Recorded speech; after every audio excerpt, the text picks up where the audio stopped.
Hey guys, welcome to another video here on the 67 Mustang channel. So, well, we're still working on the gauges, so now it is wiring. So we're going to get into that.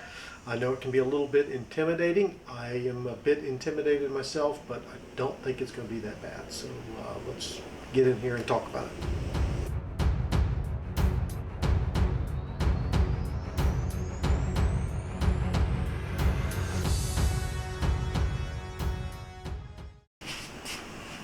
Okay, so we're going to be talking or doing the wiring today on the Dakota Digital gauges.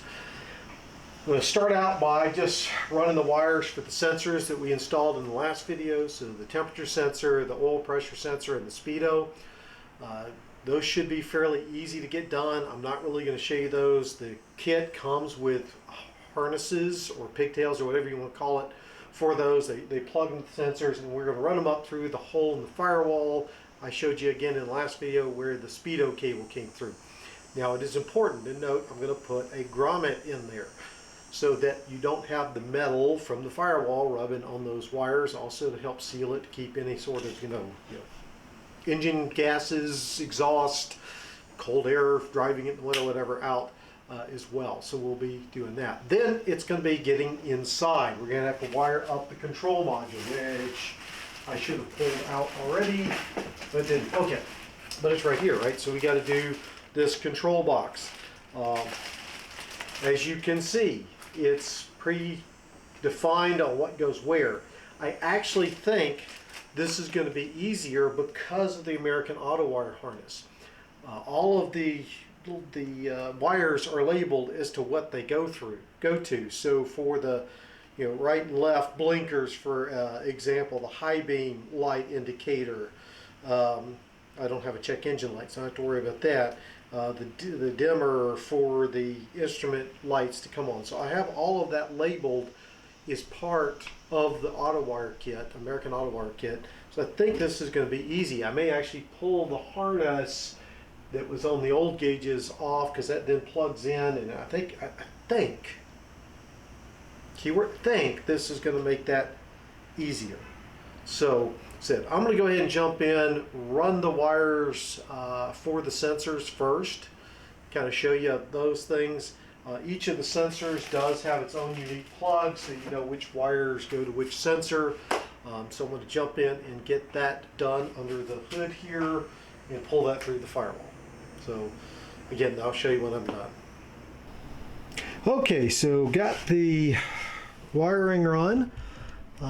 So you can see there's the temp sensor, and I'm just following along where I had a lot of the original wiring for the stock sensor. So that's going to end up coming back here, looping around somewhere in here. I'm not sure exactly how I'm going to run it here and in or there and in. I mean, there's tons of wire here. I'll show you on the inside how much wire we've got there. Then down here, hopefully you can see, let me see if I can get some more light down there.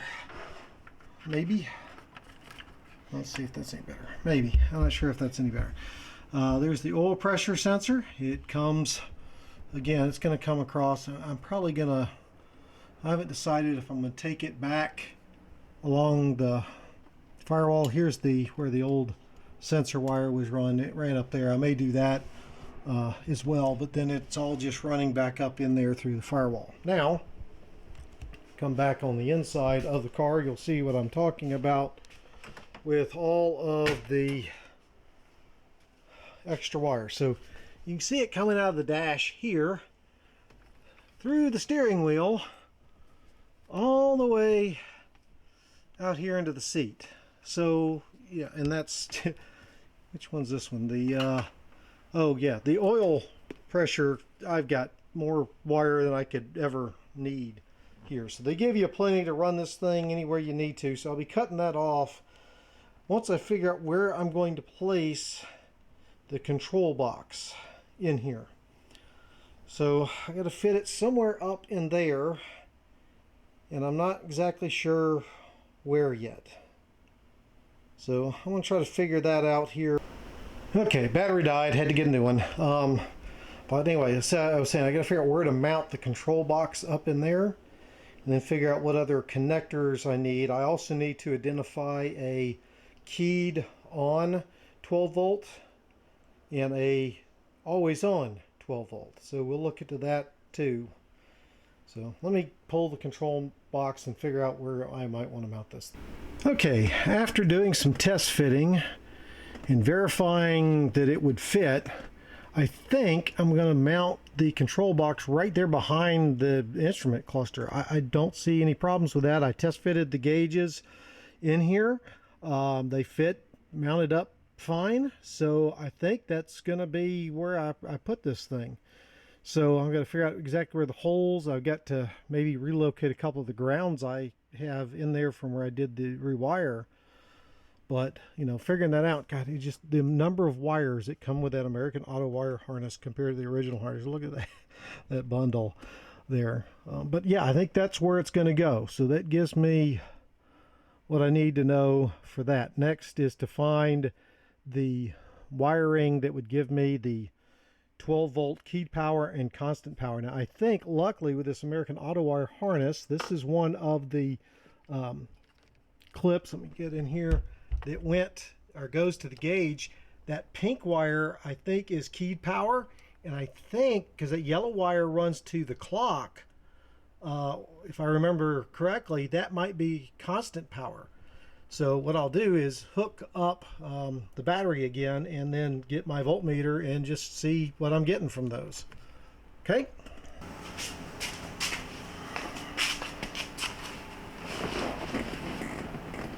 Okay, as I suspected, testing those connections. So I've got just a simple tester here.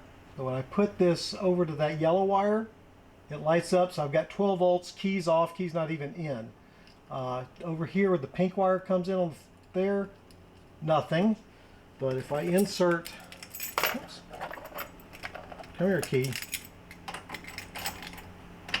and go to the on position, now got power on that where that was, and I still have power on that one. So always on, key on. So I was right about that. And I also used my multimeter here to verify the voltage, and they're both 12.1 volts. So we're good there. So next is to verify, well, what other things I need to look at. I think I also need to see the lights. So I got to figure out where the lights come in on here. So, okay, step one on that part done. Okay, so I'm looking here at the schematic for the instrument cluster for the American Auto wire harness that connects to the original gauges, and it looks like this gray connector, which was right next to the pink connector, goes to the lights, right? So if I trace that out, right, so it comes up here and then goes up, we see it splitting off, and it's going to the dash light. So I think that should have power when I turn the light switch on. So that may take care of that too. Let me go test that theory out, and I'll let you know if I'm right. Okay, folks, it's been a few days since I've worked on the car. I had to go to a conference and whatnot, but you can see I've got the control box kind of wired in here with all the connections, temporarily sitting here. This is not where it's going to stay. I've got grounds connected back up there for things, got the power hooked up, and all of that is connected back into, let's see, into the actual cluster back here. You can see the Cat 5 network style cable there. I've got the blinkers wired in for left and right that will eventually go in right there. But I have encountered one issue. But first, I hope I still have the battery connected. I'm going to turn, let's see, the car to the on position. So you can see, well, let's see, I think you can see. So it looks like we've got power. It's got, you know, asking to configure everything. The problem I have now is with the key in the on position, this is not coming on. So the EFI system is not coming on. The radio does come on. I would see you, but I didn't think it would be this soon.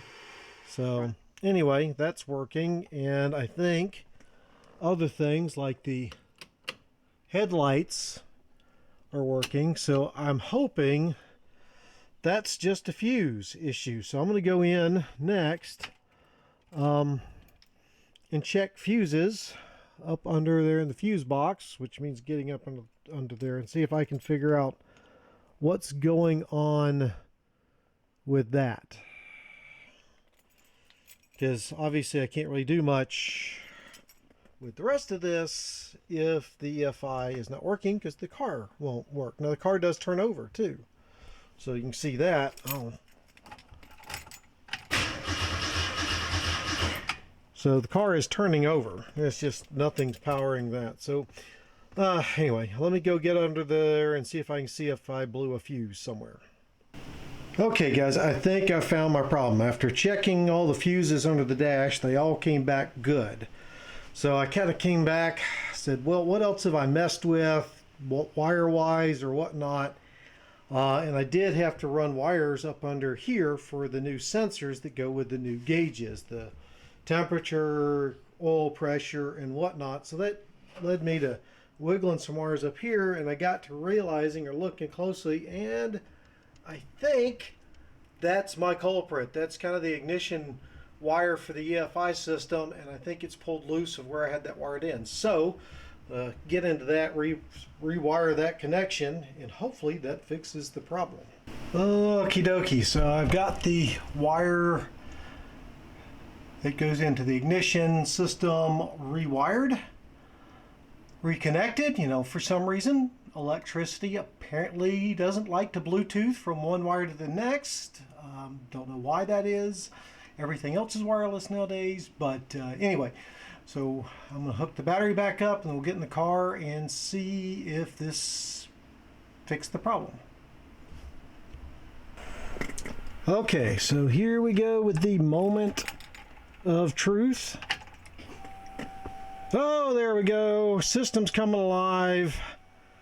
Outstanding. So that seems to have fixed our problem. Good. With that, now I can worry about finishing up all this, mount this box where it needs to be, and kind of go from there. And also pretty back up that where it done that up there. So good, yay. Yay. Very happy. I was worried. Thought I might have really fried something, so, but I didn't. Okay. Just goes to show, have patience, take your time, don't get flustered, and things will work out in most cases. Okay, anyway, back to what I'm doing.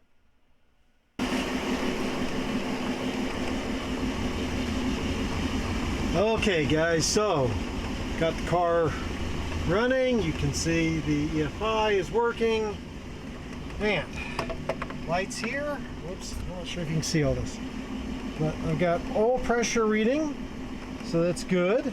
We haven't had an oil pressure gauge. I haven't configured the fuel sending yet, so it's not going to be reading. But that seems, everything else seems to be working. The lights, when I turn them on, are working. So let's do blinkers.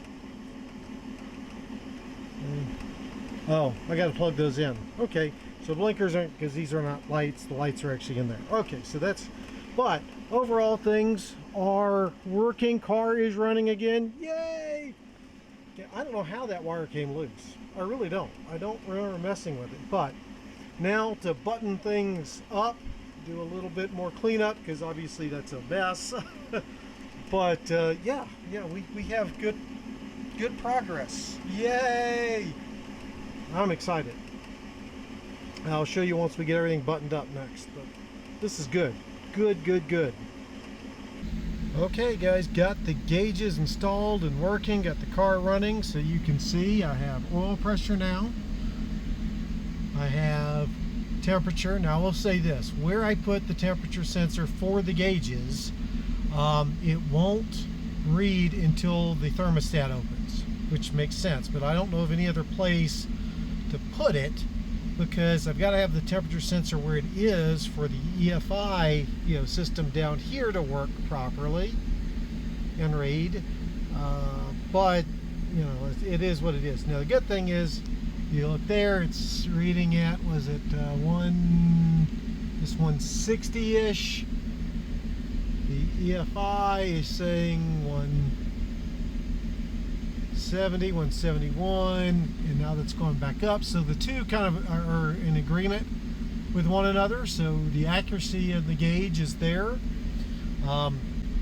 Pretty much done. The last thing I've got to do, I've got to go in and get the odometer set up, because I have the original speedo with the odometer reading there, so I can match that up.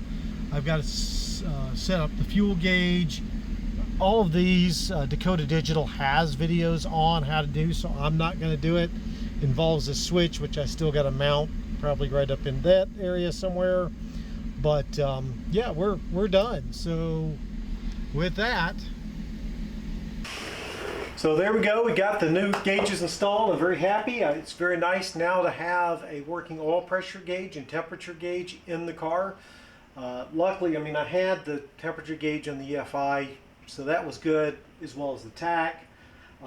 But hopefully here in a minute I'll have a fuel gauge working while I configure that. It's pretty straightforward and simple. But I'm excited. I think they look great, not that hard to install.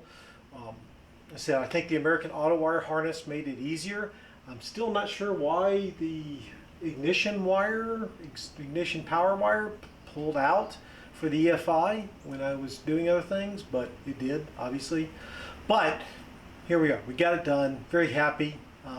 Again, as I go through and drive it, I'll try, if anybody wants it, I'll do a update video about how well the gauges work and what I think of them over the long haul. Again, if you're interested, just leave a comment down below if that's something you'd like to see. So with that, folks, thank you. I look forward to seeing y'all in the next video.